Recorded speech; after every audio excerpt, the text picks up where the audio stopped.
Hi every one, price த Lord. First வந்து நான் whole spirit of காடுக்கு thank பண்ணிக்கிறேன். Because என்னையும் ஒரு டெஸ்டிமோனி ஷேர் பண்ணுறதுக்கு என்னையும் ஒரு ஆளாக வச்சிருக்காரு. ஸோ நான் ஹோல் ஸ்பிரிட் ஆஃப் காடுக்கு தேங்க் பண்ணிக்கிறேன். இந்த வீடியோ எதுக்குன்னா, நான் வந்து என் லைஃப்பில் நடந்த ஒரு டெஸ்டிமோனியை ஷேர் பண்ணிக்கிறேன். இதனால் ஏதோ ஒரு பர்சன் கிரைஸ்ட்டை பிலீவ் பண்ணுறதுக்கு யூஸ்ஃபுல்லாக இருக்கலாம். ஸோ இந்த டெஸ்டிமோனியை எனக்கு சொல்லணும்னு தோணுது. ஸோ நான் ஷேர் பண்ணிக்கிறேன். ஃபர்ஸ்ட்டு நான் வந்து சென்னை, என் பேர் அனுஸ்ரீ. நான் வந்து சென்னையில் ஆவடியில் வந்து நியூ லைஃப் சர்ச்னு ஒரு சர்ச்சு, பாஸ்டர் ஜேக்கப் குஷி அவரோட சர்ச்சுக்கு தான் நான் போய்கிட்டு இருக்கேன். Okay, 2025 September 11. ஓகே, நான் வந்து எம்ஃபசிஸில் ஒர்க் பண்ணிட்டு இருந்தேன். 2025 செப்டம்பர் 11 நான் வந்து எம்ஃபசிஸ்லேருந்து ரிலீவ் ஆகிறேன். ஓகேவா? அதுக்கு முன்னாடி ஆகஸ்ட் 6 நான் பெங்களூரில் இன்ஃபோசிஸில் இன்டர்வியூ அட்டன் பண்ணி வச்சிருந்தேன். இன்ஃபோசிஸ்லேருந்து இன்டர்வியூ அசஸ்மெண்ட் ரவுண்ட் முடிஞ்சிருக்கு. எனக்கு மேனேஜர் ரவுண்டுக்காக நான் வெயிட் பண்ணிட்டு இருக்கேன். செப்டம்பர் 11 நான் எம்ஃபசிஸ்லேருந்து ரிலீவ் ஆகிட்டேன். ஓகேவா? செப்டம்பர் 11 முடிஞ்சு நான் டியூஸ்டே என் சர்ச்சில் ஈவினிங் சர்வீஸ் அட்டன் பண்ணுறேன்.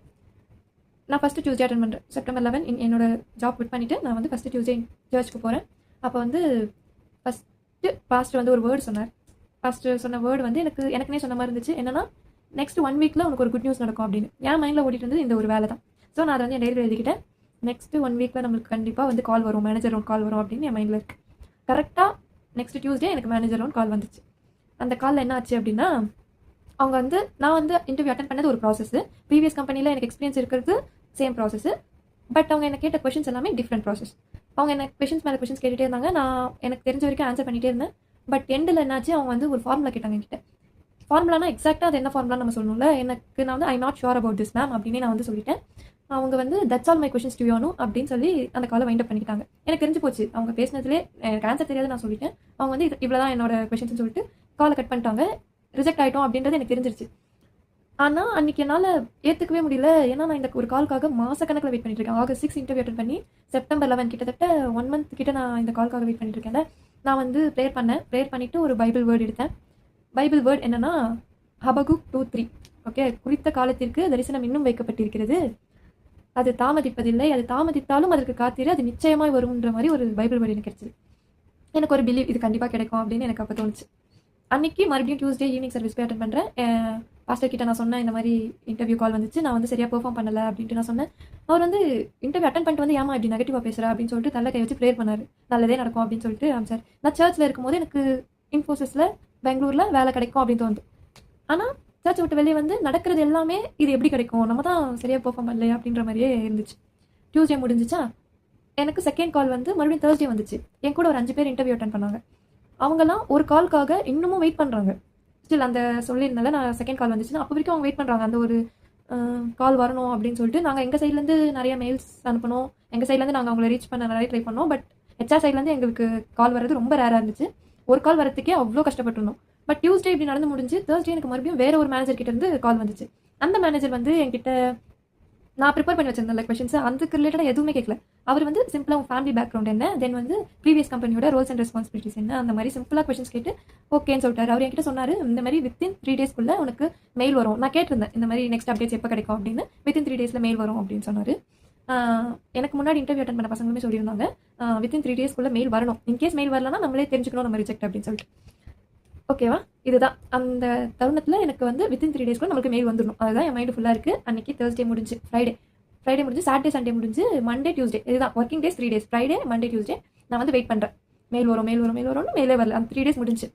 என் ஃபேமிலியில் எல்லோரும் சொல்லிட்டாங்க, எங்கள் ஃப்ரெண்ட்ஸ் சொன்னாங்க, இதே நம்பிட்டு இருக்காது, வேறு வேலை பாருங்க. எனக்குமே தோணுச்சு வேறு வேலை பார்க்கணும், இதே நம்பிட்டு இருக்கக்கூடாது அப்படின்னு சொல்லிட்டு. பட் எனக்கு ஒரு விஷயம், நம்ம நம்பினது இந்த வேலையே இல்லை, நம்ம நம்பினது நமக்கு ஒரு வேர்டு கிடச்சிருக்கு. கண்டிப்பாக அந்த வேர்டுக்கு ஏற்ற மாதிரி நம்ம லைஃப்பில் ஒன்று நடக்கும். அது நிச்சயமாக வரும், அது தாமதிக்காது, அது நிச்சயமாக வரும் அப்படின்றது நான் அந்த வேர்டை வந்து நான் நல்லாவே நம்புகிறேன்.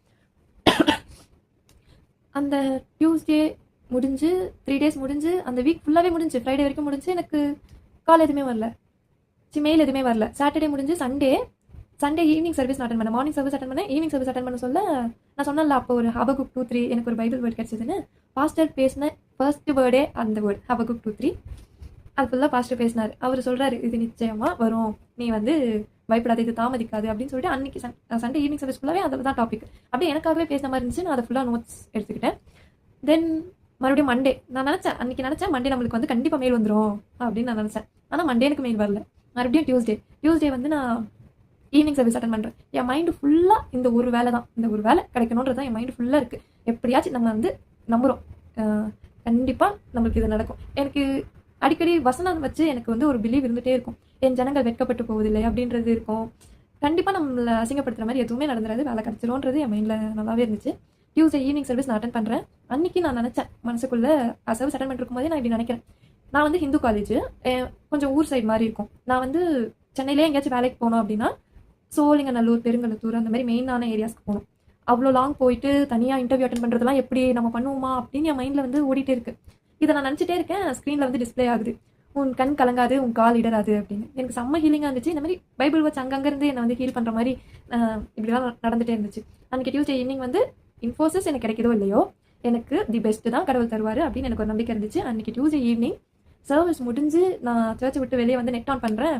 எனக்கு அந்த மெயில் வந்துருந்துச்சு. அன்றைக்கி எனக்கு சுத்தமாக ஒன்றுமே புரியல. நான் திரும்பி பாஸ்டிக்கிட்ட போய் பேசிட்டு வந்துடலாமா அப்படி வானத்தை பார்த்து நின்று பேசிகிட்டு இருக்கேன் நான். இது எப்படி நடந்துச்சு. ஒரு வாரம் கழித்து மெயில் வந்துச்சு. கண்டிப்பாக 100% நம்ம டிகிரி சர்டிஃபிகேட் வச்சுருக்கலாம், நிறைய இருக்குல்ல, இது முடிச்சிருக்கேன் அது முடிச்சிருக்கேன் என்ன வேணா இருக்கலாம். பட் சில விஷயம் நடக்கும்போது 100% இல்லை 200% நான் இது வந்து கிரைஸ்டால தான் நடந்ததுன்னு நான் இதை பிலீவ் பண்ணுறேன். என்னோட ஃப்ரெண்ட்ஸ் எல்லாம் வந்து நீ மட்டும் கிருபா அப்படின்னு சொல்லிட்டு எல்லாத்தையும் பண்ணிக்கிற அப்படின்ற மாதிரி சொல்லியிருப்பாங்க. அப்போ வந்து நான் அவங்கக்கிட்ட சொல்கிறதும் இப்போது மேபி இருக்கலாம், நான் வந்து வேறு ரிலீஜனாக இருக்கேன், நான் வந்து இப்படி நினச்சிட்டு இருப்பாங்களே, நம்ம பாவம் பண்ணுறோம், ஜீசஸ் வந்து வரமாட்டார் நம்மக்கிட்ட, அந்த மாதிரிலாம் சில பேர் இருப்பாங்க. நான் சொல்கிறேன், பைபிளில் எந்த இடத்துலையும் பாவம் பண்ணியிருந்தால் ஜீசஸ் வரமாட்டாருனோ, இல்லை நீ வேறு மதத்தை சார்ந்தவங்க இருந்தால் ஜீசஸ் உங்ககிட்ட வந்து பேச மாட்டாரோ அப்படிலாம் எங்கேயுமே எழுதலை. If you believe it will be yours. நீ வந்து என்னை நம்பு, அவ்வளோதான். நீ வந்து கடுக விட சின்னதான் நீ என் மேலே நம்பிக்கை வச்சுனா நான் உனக்கு அதை பண்ணுவேன் அப்படின்ற ஹோலி ஸ்பிரிட் ஆஃப் காடுக்கு நான் மிகப்பெரிய தேங்க்ஸ் சொல்லிக்கிறேன்.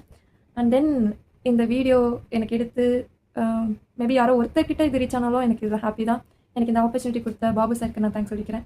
தேங்க்யூ.